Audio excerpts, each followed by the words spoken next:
भगवद गीता अध्याय 5 कर्म संन्यास योग श्लोक 5 से 7 यत्सांख्यः प्राप्यते स्थानं तद्योगैरपि गम्यते एकं सांख्यं च योगं च यः पश्यति स पश्यति संन्यासस्तु महाबाहो दुःखमाप्तुं योगतः योगयुक्तो मुनिर्ब्रह्म न चिरेणाधिगच्छति योगयुक्तो विशुद्धात्मा विजितात्मा जितेन्द्रिय सर्वभूतात्म भूतात्मा कुर्वन्नपि न लिप्यते।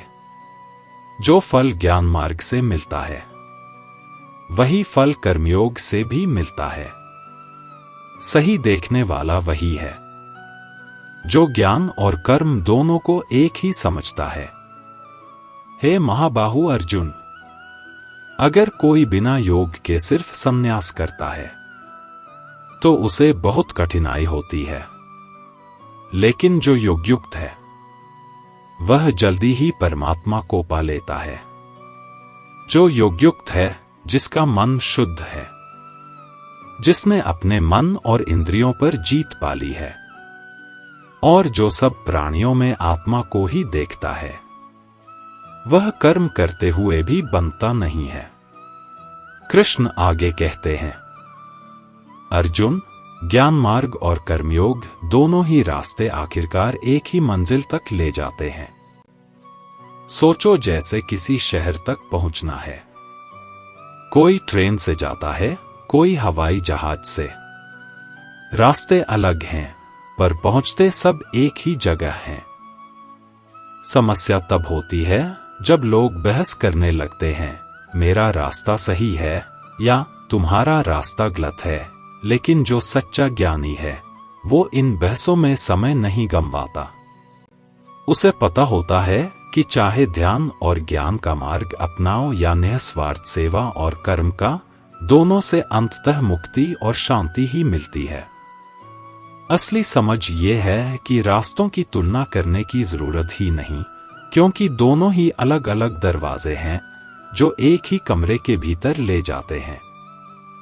लेकिन अर्जुन, केवल त्याग कर देना बिना योग के सही मार्ग नहीं है। ये वैसा ही है जैसे कोई पढ़ाई बीच में छोड़ दे और कुछ सीखा ही न हो, फिर जीवन उलझनों और कठिनाइयों से भर जाता है। पर अगर कोई योगयुक्त है, यानी मन और कर्म में संतुलन लाया है, तो उसका त्याग सहज हो जाता है।